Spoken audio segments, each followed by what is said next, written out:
Samantala, buo naman ang suporta ng Finance Department sa panawagan ni Pangulong Ferdinand R. Marcos Jr. sa kanyang SONA hinggil sa tax relief measures sa mga manggagawang Pilipino at maging ang posibleng pagsususpinde ng excise tax sa LPG at kerosene. Yan ang ulat ni Sheila Natividad. The Department of Finance fully supports all the reforms and measures mentioned by President Bongbong Marcos at the State of the Nation address as far as it relates to the Department of Finance and its attached agencies.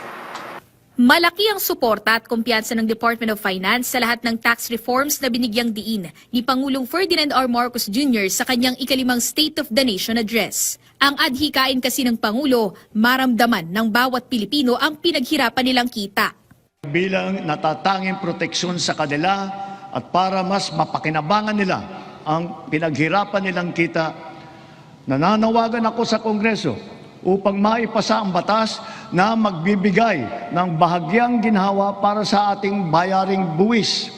Kabilang dito ang pagsusulong na itaas ang threshold ng personal income tax exemption mula sa 250,000 pesos na taunang kita ay balak ng gawing 350,000 pesos. Kung maisa sa katuparan, milyon-milyong Pilipinong manggagawa ang makikinabang sa bracket change ng pagpapaliban ng buwis.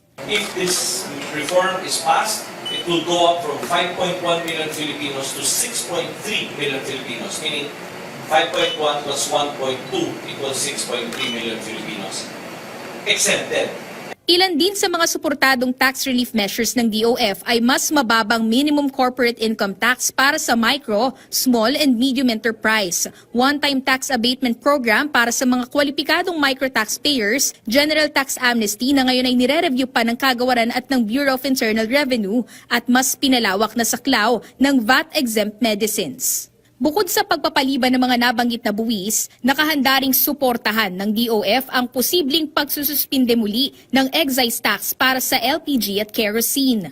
Ayon sa batas, if the price of Dubai crude oil exceeds $80 a barrel for a 30-day period, the DBCC may make a recommendation to suspend excise taxes. Sa ngayon, umaasa ang pamahalaan na sa pamamagitan ng mga panukalang ito, mas maraming Pilipino ang mababawasan ng pasanin sa pagbabayad ng buwis habang napapanatili ang pondo para sa mahalagang programa at serbisyo ng gobyerno. Sheila Natividad, para sa Bayan.